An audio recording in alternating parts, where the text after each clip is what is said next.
all of you. I am a student of D.N. Pandey classes Fathua. Myself Sneha Singh from standard 12th. Today I have a topic. Today I have a question, not topic. I have a question to explain it. The question is explain the ovary by the help of figure. यानी कि अंडाशय का सचित्र वर्णन करें. अंडाशय का सचित्र वर्णन करें. तो अब सचित्र वर्णन करना है तो चित्र चाहिए. तो यहाँ पे मैंने पहले से ही चित्र बना लिया है. ये जो अभी फिगर बना, ये फिगर कौन सा फिगर बना? टीएस ऑफ ओवरी बना. टीएस ऑफ ओवरी बना यानी कि ट्रांसवर्सल सेक्शन ऑफ ओवरी बना. ट्रांसवर्सल सेक्शन का हिंदी होता है अनुप्रस्थ काट. अनुप्रस्थ काट बना है ओवरी का, जिससे सारा चीज़ अंदर में भी जो है वो दिखाई दे. फिर है यहाँ पे सारा पार्ट्स को हम नेमिंग करते हैं. ये जो 3 लेयर दिख रहा है ओवरी का हमको, एक यहाँ पे जो ये 3 लेयर है, ओवरी असल में 3 लेयर से घिरा हुआ रहता है. जो पहला जो लेयर होता है इसको हम लोग कहते हैं विसरल पेरिटोनियम. पेरिटोनियम. और ये वे जो विसरल पेरिटोनियम है इसी को हम लोग कहते हैं मेसोवेरियम. इसी को हम लोग क्या कहते हैं? मेसोवेरियम. फिर है यहाँ पे ये हो गया पहला लेयर. फिर उसके बाद होता है ये सेकंड लेयर. ये सेकंड लेयर है जो कि क्यूबाइडल सेल से बना हुआ रहता है. ये क्यूबाइडल सेल से बना हुआ रहता है और इसको हम लोग कहते हैं germinal epithelium. Germinal epithelium short form में जीई. जर्मिनल एपिथेलियम है, ये क्यूबाइडल सेल से बना हुआ है. इसके बाद एक और लेयर होता है जिसको कहते हैं हम लोग ट्यूनिका एल्बोजुनी. ट्यूनिका एल्बोजुनी. यहाँ पे ये 3 लेयर है जिससे ओवरी घिरा हुआ रहता है. फिर अब हम लोग ऊपर से आते हैं लेयर का अंदर में. बाहरी लेयर जो भी आउटर लेयर होता है, आउटर लेयर को कहते हैं हम लोग विसरल पेरिटोनियम, जिसको मेसोवेरियम भी कहते हैं. फिर उसके बाद ये जो क्यूबाइडल सेल से बना रहता है इसको जर्मिनल एपिथेलियम कहते हैं. उसके बाद जो थर्ड लेयर होता है इसको कहते हैं हम लोग ट्यूनिका एल्बोजुनी. उसके बाद हम लोग अब अंदर में आते हैं. यहाँ पे जो हम लोग छोटा छोटा सर्कल्स देख रहे हैं, यहाँ पे ये जो छोटा छोटा सर्कल्स देख रहे हैं जिसके अंदर लिक्विड टाइप में शो कर रहे हैं हम लोग को, इसको हम लोग कहते हैं primordial follicle. Primordial follicle. Follicle का हिंदी होता है पुटक. ये प्राइमोर्डियल फॉलिकल को हम लोग ईयरली प्राइमरी फॉलिकल भी कह सकते हैं. इसके बाद ये जो यहाँ पे देख रहे हैं हम लोग, यहाँ पे सेकंड, यहाँ पे ऊसाइट दिख रहा है आपको अंदर में यहाँ पे ऊसाइट बन गया. यहाँ पे सिर्फ लिक्विड था बट यहाँ पे न्यूक्लियस भी बन चुका है, तो इसको हम लोग कहते हैं प्राइमरी फॉलिकल. इसके बाद इस यहाँ पे लिक्विड भी है और यहाँ पे हम लोग एक और चीज़ देख रहे हैं चेंज में.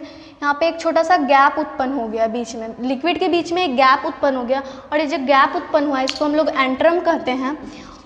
एंट्रम कहते हैं. और ये जो पूरा स्ट्रक्चर बन गया प्राइमरी फॉलिकल जो था सेकेंडरी फॉलिकल में चेंज हो गया. ये सेकेंडरी फॉलिकल कुछ दिनों के बाद टेरिटरी फॉलिकल में चेंज हो जाता है और इसका जो गैप है वो देखो और ज़्यादा बड़ा हो गया. फिर यही टेरिटरी फॉलिकल ये कुछ दिन के बाद और ज़्यादा बड़ा हो जाता है और ये ग्राफियन फॉलिकल में बदल जाता है. ये ग्राफियन फॉलिकल जब मैच्योर हो जाता है तो इसको हम लोग ग्राफियन मैच्योर फॉलिकल कहते हैं. और ये जो बड़ा वाला जो पार्ट है ये एंट्रम ही है जो कि और ज़्यादा बड़ा हो चुका है. एंट्रम के अंदर एक और विशेष पदार्थ द्रव उत्पन्न होता है जिसको हम लोग लिक्विड फॉलिकल कहते हैं. लिक्विड फॉलिकल कहते हैं. यहाँ पे सारा नेमिंग हो गया और ये जो अंदर में हम लोग सारा जो फ्लूट टाइप में देख रहे हैं, फ्लूट टाइप में देख रहे हैं, इसको हम लोग स्ट्रोमा कहते हैं. स्ट्रोमा कहते हैं. स्ट्रोमा कहते हैं. और ये जो प्रोसेस यहाँ पे देख रहे हैं हम लोग, यहाँ पे कुछ बचा हुआ शेष रक्त वगैरह है, पीले शेष रक्त है जो, और यहाँ से क्या निकल गया? ओवम निकल गया हमारा. और ये जो ओवम निकल गया बाहर, इस प्रोसेस को हम लोग कहते हैं ओवल्यूशन कहते हैं. फिर यहाँ पे हम लोग नेटवर्क टाइप में ढेर सारा स्ट्रक्चर देख रहे हैं जो काफ़ी ज़्यादा उलझा हुआ है. और ये जो उलझा हुआ स्ट्रक्चर है इसको कहते हैं हम लोग ब्लड वेसल. ब्लड वेसल कहते हैं. यहाँ पे 2 और बड़े बड़े संरचना हैं जिसको हम लोग कहते हैं कॉर्पस ल्यूटियम. पहले हम लोग नेमिंग कर लेते हैं उसके बाद एक्सप्लेन करेंगे 1 बाय 1. फिर वहाँ पे है ये जो वाला जो फंक्शन है, ये जो छोटा अब बन गया, ये बड़ा था फिर ये छोटा है, फिर इसको कहते हैं हम लोग कॉर्पस एल्बिकेंस. एल्बिकेंस, ये कॉर्पस एल्बिकेंस है. सारा पार्ट नेमिंग हो चुका है. अब आती है फंक्शन की बारी. अब कौन कैसे बन गया?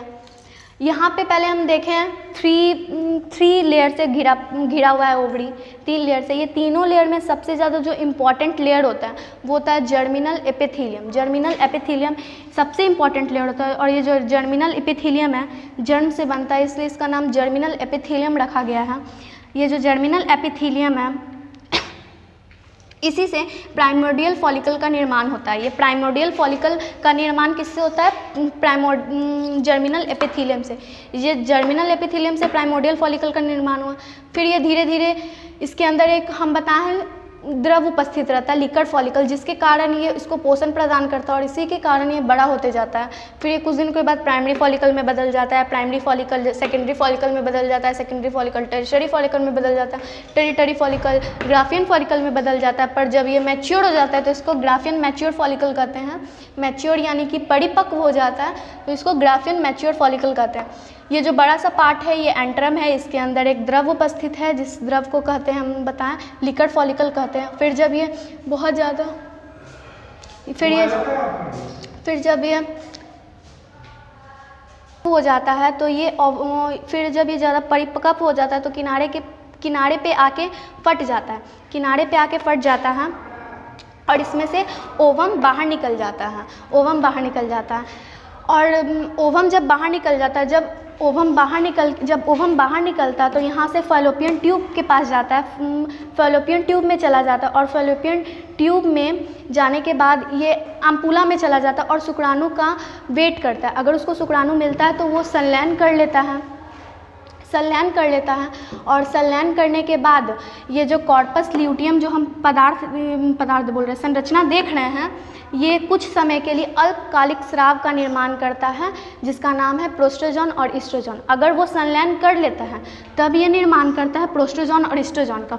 फिर ये नहीं बनता है, कॉर्पस एल्बिकेंस नहीं बनता, ये कुछ समय के लिए प्रोस्टोजोन और ईस्ट्रोजन का निर्माण करता है और ये यहाँ पे कॉर्पस एल्बिकेंस का निर्माण होता ही नहीं है। बट अगर ओवम बाहर निकला, फॉलोपियन ट्यूब में गया और इसका संलयन नहीं हुआ तो ये जो कॉर्पस एल्बिकेंस है, यहाँ पे शेष रक्त जो बचा हुआ है, जब ये ग्राफियन मैच्योर फॉलिकल जब बाहर आके शेष रक्त जो बचा, यहाँ पे ये जो शेष रक्त और पीत के साथ मिलकर एक पीले रंग का संरचना बनाता है जिसको कॉर्पस ल्यूटियम कहते हैं। और फिर ये जो कॉर्पस ल्यूटियम है, इस अब संलयन तो नहीं हुआ है, कॉर्पस ल्यूटियम धीरे धीरे जब उधर संलयन नहीं होता है तो ये बाहर जाके डिकम्पोज कर जाता है और मेन्स्ट्रुअल फ्लो के द्वारा बाहर निकल जाता है हमारे बॉडी से। ये संलयन नहीं हुआ है, पीले रंग का संरचना बना लेता है। फिर यहाँ पे कॉर्पस एल्बिकेंस होता है जो कि वाइटिस कलर का संरचना बन जाता है और आकार में काफ़ी ज़्यादा छोटा हो जाता है। फिर ये टूट कर स्ट्रोमा में बदल जाता है। स्ट्रोमा अंदर में असल में 2 जोन बनाता है। स्ट्रोमा अंदर में 2 जोन बनाता है। एक यहाँ पे बीच का पार्ट जो है इसको कहते हैं हम लोग ओवेरियन मेडुला। अंदर में 2 जोन बनाया हुआ है, एक है अंदर में ओवेरियन मेडुला, फिर ये जो बाहर का जो भी पोर्शन है इसको हम लोग कहते हैं ओवेरियन कॉर्टेक्स। यहाँ पे हो गया। और फिर संलयन नहीं हुआ तो बता दिया गया है कि संलयन नहीं होता है तो ये कॉर्पस ल्यूटियम कुछ समय के बाद कॉर्पस एल्बिकेंस में बदल जाता है। फिर ये कॉर्पस एल्बिकेंस टूट कर स्ट्रोमा में बदल जाता है और अगर संलयन हो जाता है तो ये अल्पकालिक स्राव का निर्माण करता है, प्रोस्टोजोन और ईस्ट्रोजन का निर्माण करता है। अब आई ओवरी कहाँ उपस्थित होता है, इसका शेप क्या है, इसका साइज़ क्या है, इस पे बात करते हैं। नेमिंग अंदर में जो भी था हो गया। और हाँ, यहाँ पे एक और चीज़ है, ग्राफियन मैच्योर फॉलिकल आखिर किनारे आके फट क्यों जाता है? किनारे आके इसलिए फटता है क्योंकि इसमें हम जब ये ग्राफियन मैच्योर फॉलिकल ये किनारे आता है तो उसी वक्त हमारे पिट्यूटरी ग्लैंड में से एक हार्मोन का निर्माण होता है जिसको हम लोग LH ल्यूटिनाइजिंग हार्मोन कहते हैं। और इसका जब लेवल बहुत ज़्यादा बढ़ जाता है जिसके कारण ये जो ग्राफियन मैच्योर फॉलिकल है ये किनारे आके फट जाता है और ओवल्यूशन क्रिया होती है और ओवम बाहर निकल जाता है। अब इसका शेप है, इसका जो शेप होता है, साइज़ होता है 3 × 1.5 × 1, मतलब इसकी जो लंबाई है 3 होती है, इसकी जो चौड़ाई है 1.5 होती है और इसकी जो मोटाई है 1 होती है। इसका साइज़ ये है। इसका जो कलर है ओवरी का वो वाइटिश कलर का होता है ओवरी, और ओवरी जो है बहुत ज़्यादा किडनी से भी काफ़ी नीचे, उदर गुहा के दोनों किडनी से भी काफ़ी नीचे उपस्थित रहता है। और किडनी से भी काफ़ी दोनों उपस्थित होता है। असल में एक जोड़ा ओवरी होता है, एक राइट किडनी के नीचे होता है और एक लेफ्ट किडनी के नीचे होता है। और ये जो ओवरी है अल्टरनेट करके अंडाशय से अंडाणु निकलता है।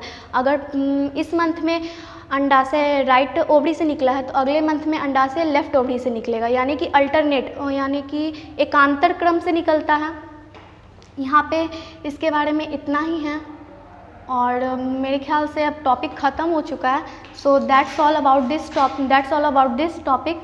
सो and in last I want to thanks to my teacher to giving me an incredible chance to explain this topic in front of you all. Please like and subscribe the channel also, and thank you.